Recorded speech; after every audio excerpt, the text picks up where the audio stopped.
Recently मैंने एक post upload किया था जिसमें मेरे हाथ में एक बुक थी, द गॉड डिल्यूजन।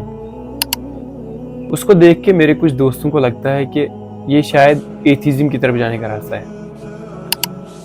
वेल, इसमें मुझे अर्नेस्ट हेमिंगवे की एक लाइन याद आती है कि ऑल थिंकिंग मैन आर एथिस्ट्स। यह एक्चुअली उनका एक सार्कास्टिक और प्रोवोकेटिव स्टेटमेंट था जो उन्होंने अपनी किताब ए फेयरवेल टू आर्म्स में यूज किया है। तो मेरे कहने का मतलब यह है कि हमारी सोसाइटी में प्रॉब्लम यह है कि हमें लगता है कि अगर किसी ने भी बिलीफ को लेकर आउट ऑफ द बॉक्स कोई बात की तो वो एथिस्ट है। और उससे भी बड़ी प्रॉब्लम यह है कि हमें लगता है कि our perspective is the only reality without actually questioning our beliefs और without actually listening to somebody else.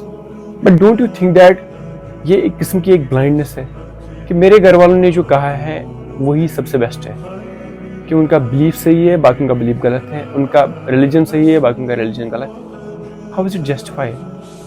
इसको मैं इस तरीके से देखता हूँ कि हमारे पास आंखें हैं और हम जानबूझकर चाहते हैं कि हम आंखें बंद करके ही चलें। For me it is a kind of suicide.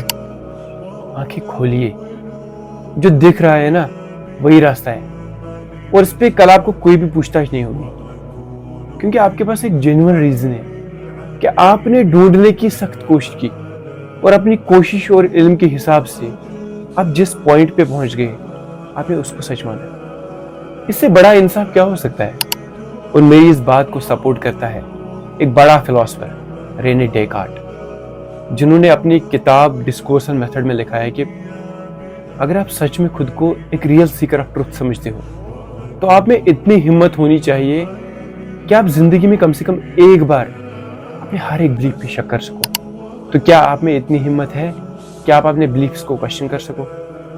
Question करने का मतलब मेरा हरगिज ये नहीं है कि आप अपने बिलीफ्स को छोड़कर किसी और का बिलीफ पकड़ो।